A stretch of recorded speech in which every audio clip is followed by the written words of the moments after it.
Ayon sa tinatamad na Senate President na si Escudero, ang sumusulat sa akin, 3 pa lang, 3 sulat, 1 kaso. Claymore na ba yan sa libro mo? Sa libro ko, hindi pa. Pangalawa, babalik tanawan natin ang panahon ni Jesus. May claymore na ipako siya sa cross. Hindi naman ibig sabihin, totoo, tama yun. Ito ay isang interview sa kanya ng isang reporter tungkol sa impeachment na kanyang dinidelay.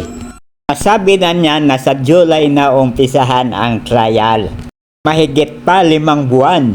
Isa sa reklamo sa impeachment ay yung pagbabanta sa buhay ni Presidente Marcos, sa First Lady at saka sa Speaker. Matagal ang 5 buwan at maraming mangyayari.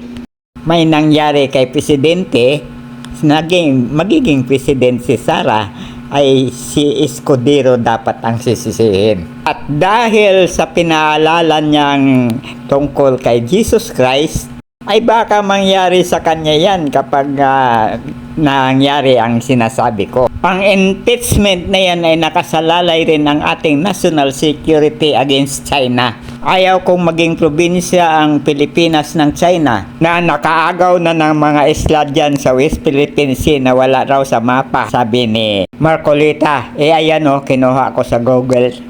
Please subscribe to my YouTube channel, Stories of Uncle Paeng. Comment, like, and share. And thank you for watching.